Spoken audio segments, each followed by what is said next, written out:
Welcome back to the Traders Network. I'm Michael Yorba, your host. Thanks for joining us. We're broadcasting to you live from the Dallas KFXR 1190 AM Clear Channel Studios, streaming to you on iHeart Radio app, and if you're outside the borders of the United States, streaming to you on yorbamedia.com. All right, we're going to move this over to the music industry. Tom Brophy, founder and CEO, CUR Media, and CURmusic.com is the website. Tom, welcome to the show. Thank you for being here. Thanks, Michael. It's great to be here. It's my pleasure. I was just looking at your bio and your background. Wonderful accomplishments that you've got. Let's get this out. OTC Bulletin Board, CURM is your symbol, right? Correct. All right. Tom, I'm so enthused with being you. I'm about to open up a huge genre for music for our network here, too, and it's just amazing the timing that we would have you on the show. Please, if we can, let's pause for a moment, give you a time to give us your background, the wealth of experience you bring to the table for your company and to our show, but also what your company does. What does, and I want to get the proper pronunciation for it, CUR Media. Yes, it's Cure Media. Thank you. So CUR, the U has an umlaut, hence the Cure. Media, the symbol is CURM. And I'll tell you a little bit about the company first. We are in the streaming music space, which is a very quickly growing sector of the music space, and I'll talk a little bit about the industry in a bit. But what we're doing is building a next-generation music platform, and it's a music streaming platform. Initially, we'll be on the iPhone, Android, and on the web, but ultimately on many other platforms, as you might imagine. Automobiles is a big target in terms of getting into the dashboard, and then there's lots of audio equipment that we'll also be focusing on. But Cure, at its core, again, is a music streaming product. We're currently in development, and what we're building is a hybrid internet radio product / on-demand product. So we sit between the Pandoras of the world, which are kind of the free ad-supported products, and the on-demand products like Spotify, Rhapsody, Rdio, etc., and Beats Music. So we're building a hybrid approach, which has it has an internet radio product at its core with a little bit of on-demand. And, you know, we like to call this the next generation because we think a couple of things. One, users and consumers of music mostly like to have a lean-back experience, but we think they want a taste of on-demand as well. They don't need a full on-demand product, but we believe that most consumers want a taste of on-demand. And the other side of the next generation is that we're building social tools into the product, like photos and personal video, and things that will really help make this product social and stimulate sharing across our core demographic, which is really the 12 to 34 is the age group, is the demographic that we're targeting. But the 12 to 18 and 18 to 24 are really the two key pieces of that demographic that we're targeting. Yes. Go ahead, please. I was just going to close that out by saying, and we're currently developing the product, and we do plan to launch in the fourth quarter of this year. Good. I can't wait to be out. Please, when you launch, I would love to have you come back and I want to talk to you offline sometime about what we're doing too. But let me do this, and thank you for explaining what your company does, what Cure Media does. But let's build a little something for our audience with what you've done. I understand you started at Deloitte. And I did, yes. And you were CFO of several startups. Walk us through your success story of Tom Brophy. Okay, yeah, we'll do. So I did. I started at Deloitte & Touche out of school. I was an auditor for about 6 years, which was lots of fun. And it was 1994. I joined my first startup, and it was a company called Health Partners. When I joined, there was no revenue, so it was a brand new startup looking to get things off the ground, and worked with some great people. And we ended up we did several acquisitions over the course of 3 or 4 years, and we were able to grow the company to about $250 million in revenue And then it was late 1997 we sold the company. I remained after the sale for, I guess, about a year and a half. And then in early 99, I joined my first internet company, which was a company called Promotions.com in New York City. And I was their CFO. We ended up in the summer of 99 doing a private round, pretty big private round. And then we went public in September. So literally I joined in April, closed the private round, and then we went public. It was quite a few 6 months, I'll say. So after that, I guess it was about a year and a half, 2 years later, I joined a company called i1.com, and i1 was a very high-profile portal. They had raised, prior to me arriving, about $200 million of capital. The other side of that is they had spent $200 million of capital. So they were in the midst of a round as I joined. And I remember this was the Monday after Thanksgiving in the year 2000. I joined the company, and literally at our Christmas party a month later, I was sitting down with our co-CEOs telling them how bad everything was. And it really was bad. That was when the internet bubble was really just bursting. So long story short, we had to completely restructure the company. And we did that over the next really 3 to 9 months. And we ended up getting the company to break even. And then in 2002, we developed a search toolbar product. We struck a big deal with Google for them to provide search results. And we also had many other search providers as well, but Google was by far the largest. And we were the first ones to mass distribute the search toolbar.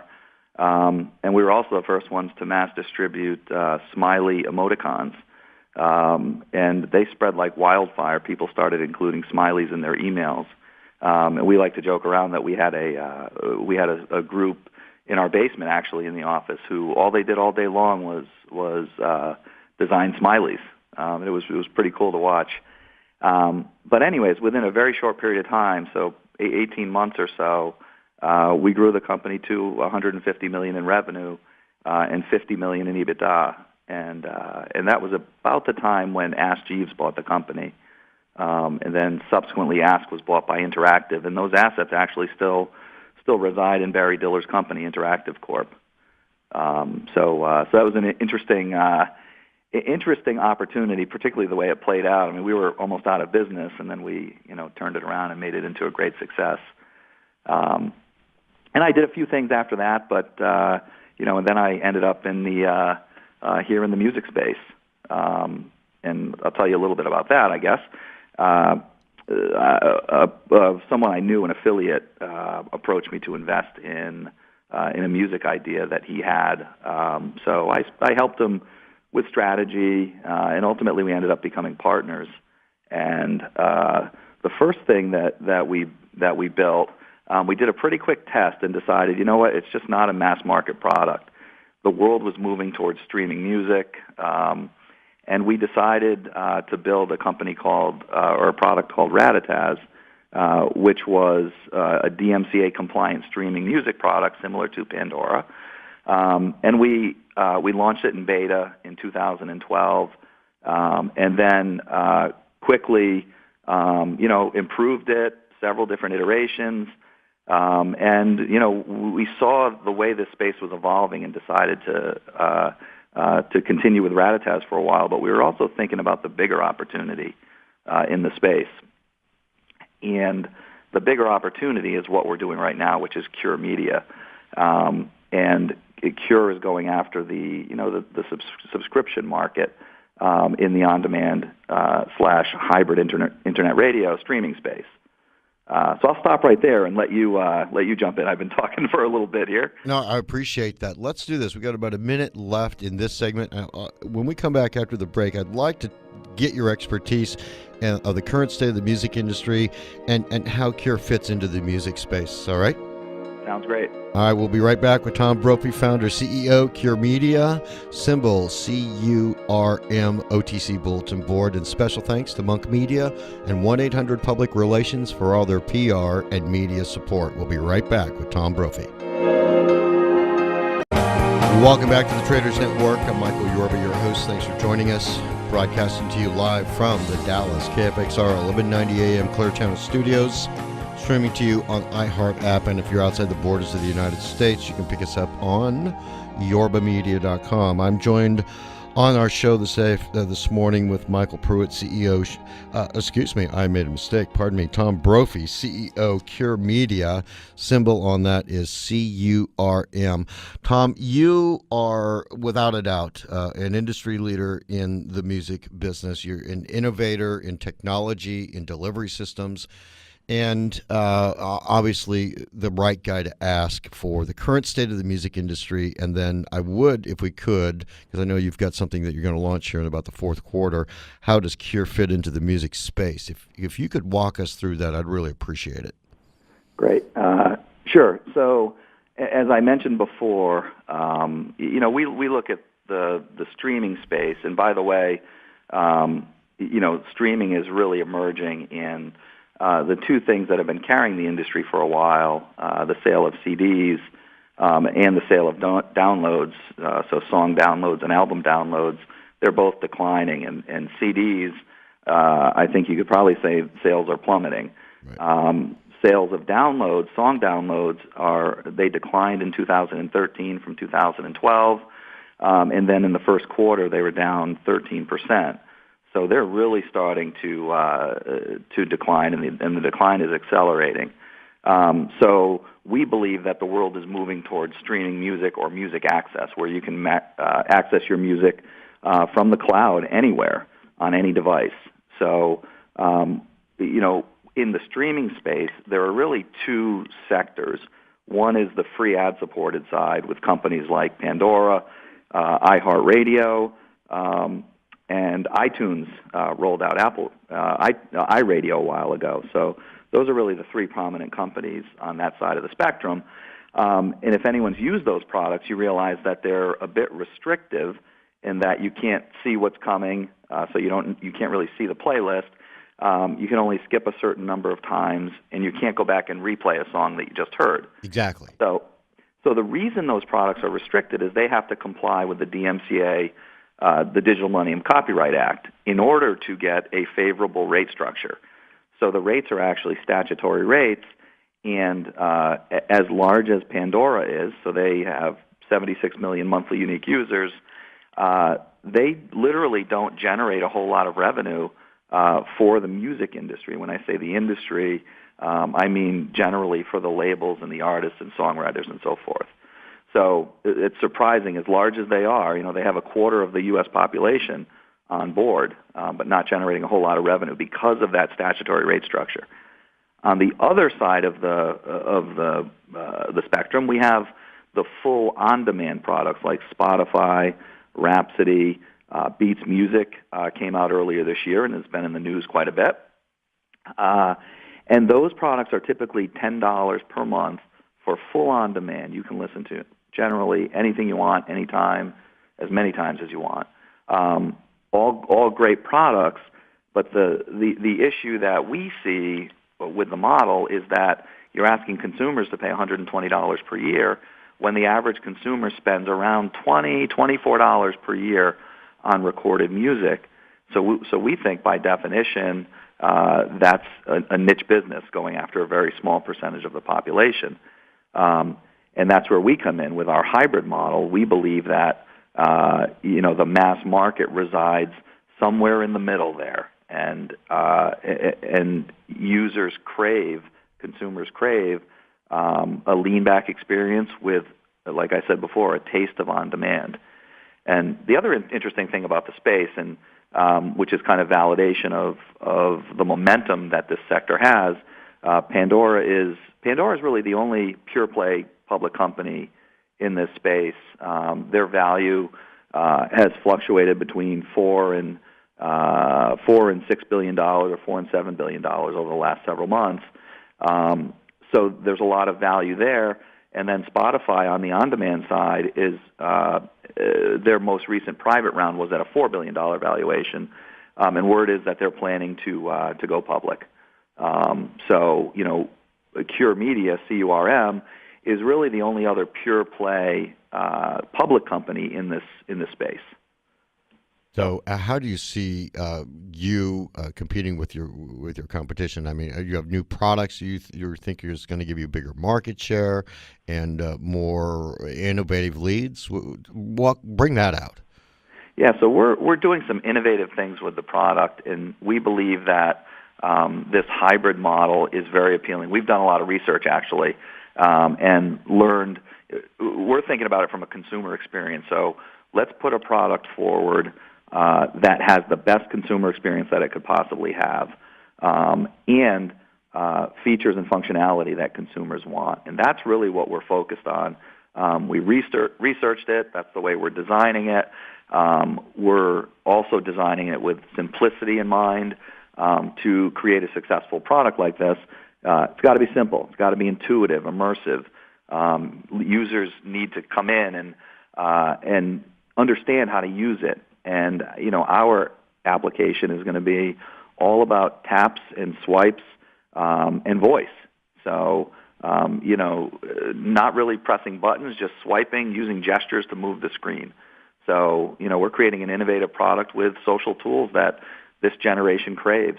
We like to say we're taking the three most social things on this earth, photos, personal videos, and music, and putting them together.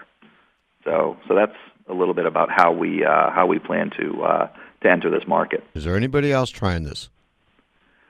Not to our knowledge. Not to our knowledge. We believe that we're the only ones coming out with this type of model. We're currently in discussions and negotiations with the music labels, as we have to have the rights to use the content. So no, we believe that this is kind of an innovative and disruptive model.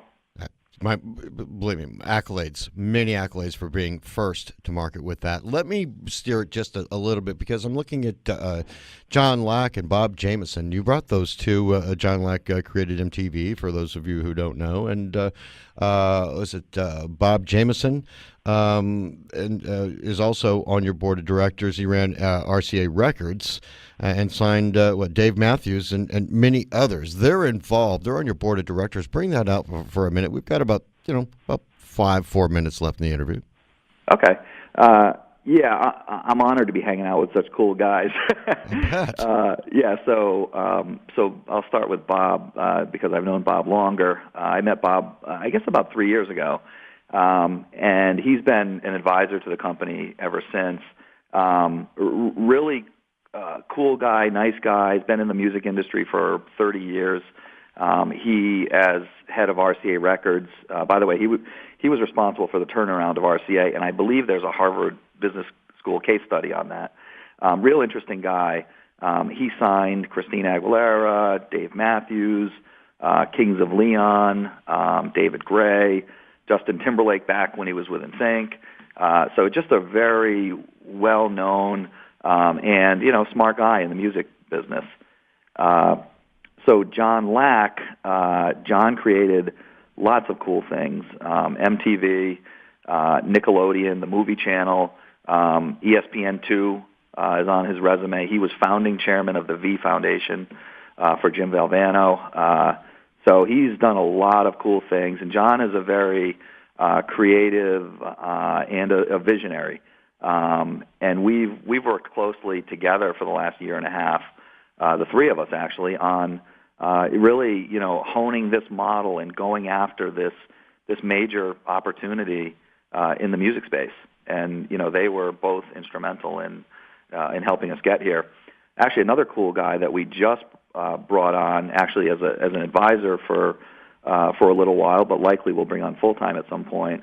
A guy named Jay Clark, who is a famous radio programmer, and also was I think the first radio programmer at Sirius XM, and rose up through their ranks and is responsible for 160 stations or something like that.